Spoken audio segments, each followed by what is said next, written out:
Perjury in court. It was a bright sunny day, and Ramesh idly sauntered along the road back to his village. He was in a happy frame of mind because he had managed to sell his bullock cart for a good price. The new owner was too short-sighted to notice that the bullocks were too old to pull even themselves along. As he wended his way along the road, who should he meet but Narasing, the oil vendor, with a large jar of cooking oil balanced on his head. "If that is good cooking oil you have, I will buy it," said Ramesh, stopping the vendor. "What is the price?" "You can have the whole jar for 9 rupees, replied the vendor. 9 rupees? You must be mad, said Ramesh indignantly. "I will give you 5 rupees for the jar."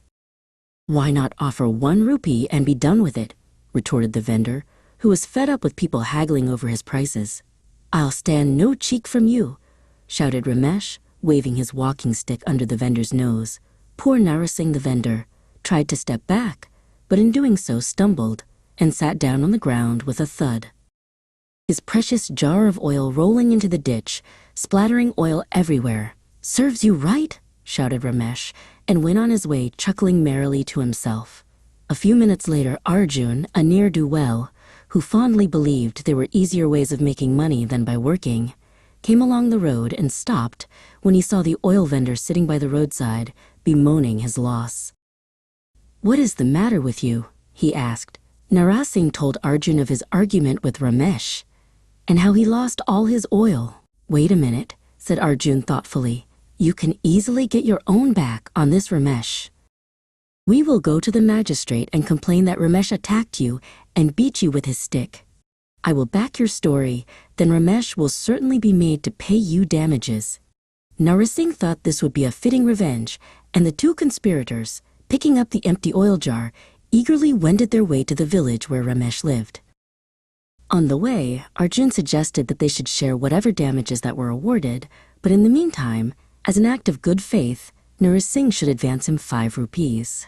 Narasing thought his newly found friend deserved the 5 rupees he gave him.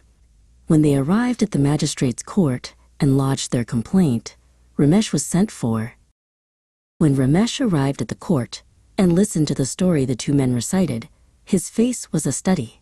"It is all lies," he shouted, getting very red in the face. The magistrate looked at Ramesh. "As there is a witness who swears that you brutally assaulted this oil vendor, you must pay for the loss and the injuries he sustained. So I order you to pay the man the sum of 20 rupees. When they left the court, Arjun lost no time in asking Narasing for his share of the damages. "But I have already given you 5 rupees, said Narasing. "And I think that is ample payment, so be off with you." Arjun did not mean to take this lying down, so ran after Ramesh, who was still muttering curses under his breath. "I realize now that I did you a bad turn," said Arjun, catching Ramesh by the arm. "But you can have your own back on that oil vendor if you wish. Go back to the magistrate and swear that the oil vendor attacked you as you were leaving court. I will say I witnessed the incident." Ramesh was so mad at the oil vendor that he readily agreed to Arjun's plausible suggestion.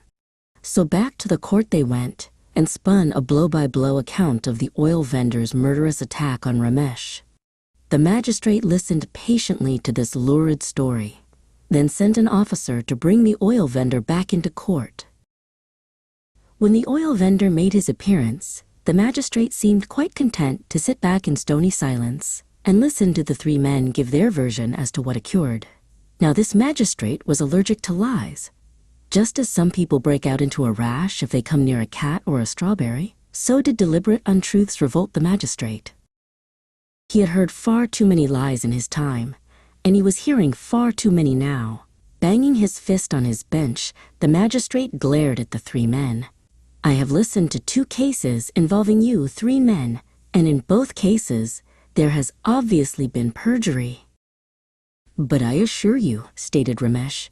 "Sit down," intervened the magistrate. "You are all guilty of telling lies. You, Ramesh, and you, Narasing, are both fined 50 rupees for committing perjury. And as for you, Arjun, you are the main culprit, and it is my pleasure to award you with 6 months' imprisonment." Those who lie for gain will surely face justice. Deceit brings downfall to the deceiver himself.